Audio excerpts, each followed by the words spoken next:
Breaking news చూస్తున్నాం. మొన్న ఇండి కూటమి, ఇవాళ ఎన్డీఏ కూటమి పోటాపోటీ సమావేశాలతో ఢిల్లీలో రాజకీయం వేడెక్కింది. ఇవాళ ప్రధాని మోడీ అధ్యక్షతన ఎన్డీఏ నేతల కీలక సమావేశం నిర్వహించనున్నారు. ప్రధాని మోడీ 12 ఏళ్ల పాలనపై నేతలు తీర్మానం చేయనున్నారు. ముందుగా ప్రధాని మోదీ ఎన్డీఏ కూటమి నేతలు సన్మానించనున్నారు. అనంతరం ప్రభుత్వ విజయాలు, భవిష్యత్ కార్యాచరణపై చర్చిస్తారు. దేశ రాజకీయ వ్యూహాలు, ఎన్డీఏ భాగస్వామ్య పార్టీల పాత్ర, రాష్ట్రాల అభివృద్ధి ప్రణాళికలపై చర్చించే అవకాశం ఉంది. దీంతో పాటు కేంద్ర కేబినెట్ పునర్వ్యవస్థీకరణపై కూడా చర్చించే ఛాన్స్ ఉందని ఎన్డీఏ వర్గాలు అంటున్నాయి. ఈ నేపథ్యంలో ఎన్డీఏ కూటమి తీసుకునే నిర్ణయాలపై ఉత్కంఠ నెలకొంది.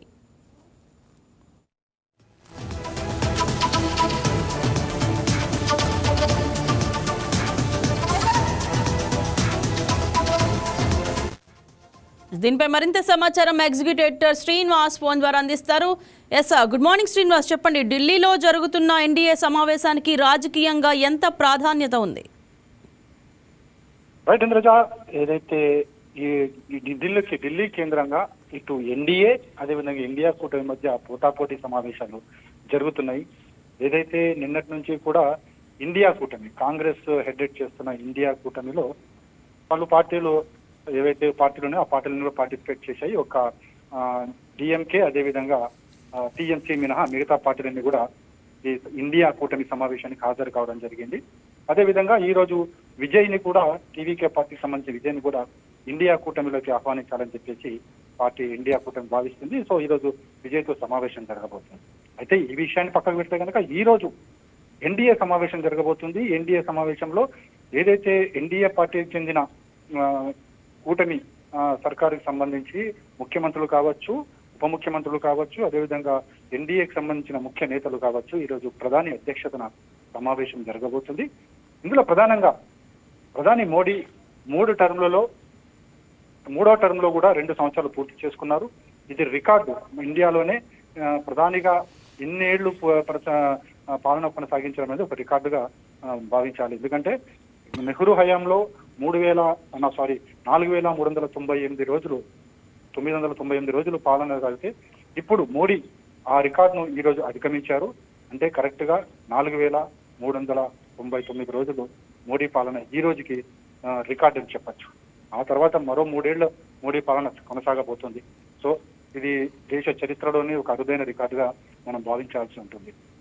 సో ఈ రోజు జరగబోయే ఈ ఎన్డీఏ కూటమి సమావేశంలో ప్రధానంగా మోడీ పాలనకు సంబంధించి గత 2 టర్మ్స్ గా చేసిన పాలన కావచ్చు, ఇప్పుడు 3వ టర్మ్ లో 2 ఏళ్ల పాలన కావచ్చు, సాధించిన అభివృద్ధి, అదేవిధంగా పలు పథకాలను ఏ విధంగా ప్రజల్లోకి తీసుకెళ్లగలిగారు, అదేవిధంగా పలు విజయాలు, అంటే అటు పాకిస్తాన్ మీద సాధించిన విజయాలు కావచ్చు, అదేవిధంగా కొన్ని కీలక అంశాలకు సంబంధించిన వాటిని కావచ్చు, వాటి మీద ఈరోజు చర్చించి అదేవిధంగా ప్రధాని మోడీ పాలనకు ఒక కితాబిస్తూ ఏపీ ముఖ్యమంత్రి చంద్రబాబు నాయుడు ఒక ప్రతిపాదన చేయబోతున్నారు.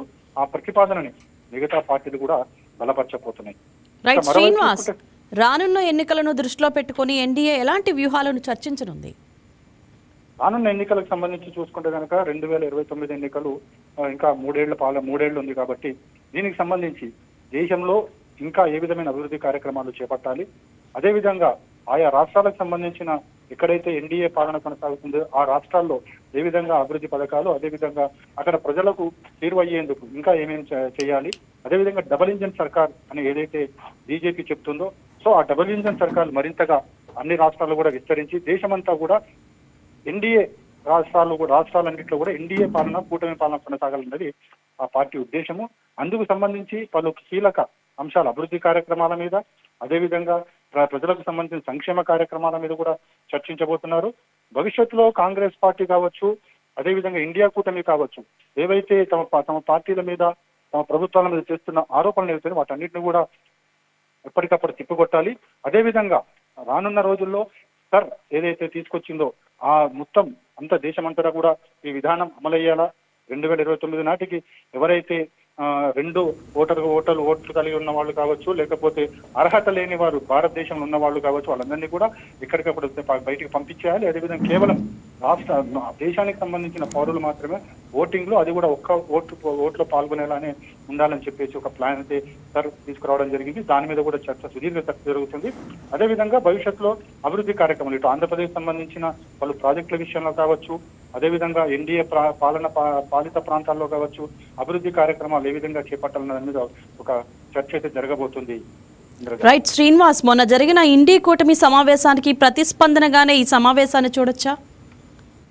ఎట్టి పరిస్థితుల్లో కాదు. ఎందుకంటే ఇండియా కూటమి అనేది వాళ్ళు సమావేశం రెగ్యులర్ గా పెట్టుకునే సమావేశం. అంటే ఎన్నికల తర్వాత పార్టీ 5 రాష్ట్రాల ఎన్నికలు జరిగినప్పుడు ఇండియా కూటమి ఏ విధంగా ఘోరంగా విఫలమైంది, అదేవిధంగా ఇటు వెస్ట్ బెంగాల్లో కావచ్చు, మరోవైపు తమిళనాడులో కావచ్చు, ఎట్లా సర్ని తీసుకురావడం వల్ల మన పార్టీలు దెబ్బతిన్నాయి, అదేవిధంగా కొత్త పార్టీలు ఇందులో చేసుకునే అంశాల మీద కూడా ఇండియా కూటమి సమావేశం. కానీ ఎన్డీఏ కూటమి వచ్చేసి అది ముందు నుంచి కూడా నిర్ణయించబడింది. ఎందుకంటే నేటికి మోడీ పాలన అనేది చూసుకుంటే కనుక ఒక రికార్డు కాబట్టి అది ముందుగానే నిర్ణయించుకున్న ప్రోగ్రాం. సో దానికి సంబంధించి ఇండియా ఈ కూటమే మోడీ పాలన ఒక విమర్శనాత్మకంగా చూపించేందుకు ప్రజలకు ఒక మోడీ ప్రభుత్వం మీద ఒక వ్యతిరేకత చూపించేలా ఈ సమావేశాలు పెట్టిందని భావించాల్సి ఉంటుంది తప్ప ఎన్డీఏ కూటమి అయితే ముందు నుంచి ఈ ప్రోగ్రామ్ ను ఫిక్స్ చేసుకోవడం జరిగింది. అయితే ఈ పోటాపోటీ సభల వల్ల ప్రజలు ఎటువైపు చూస్తారు, ఏ పార్టీని ఆదరిస్తారని మనం భవిష్యత్తులోనే తెలుస్తుంది. ఎస్ శ్రీనివాస్, ఈ సమావేశం ద్వారా దేశ ప్రజలకు ఎన్డీఏ ఎలాంటి సందేశం ఇవ్వాలనుకుంటుంది?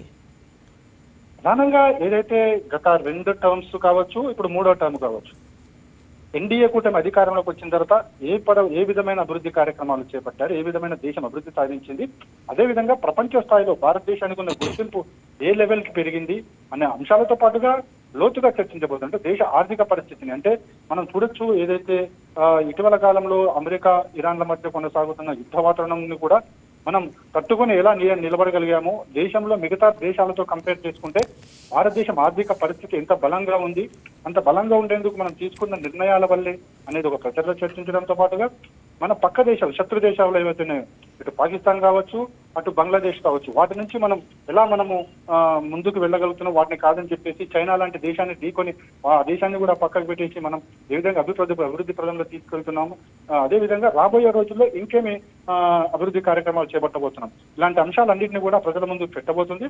ఆ విధంగానే ఇండియా కూటమి తామేంటో, తమ ప్రభుత్వాలు ఏంటో ఏ విధంగా పనిచేస్తాయో అన్న అంశాలన్నింటినీ కూడా ప్రజల ముందు ఉంచబోతుందని చెప్పచ్చు. Right, thank you Srinivas.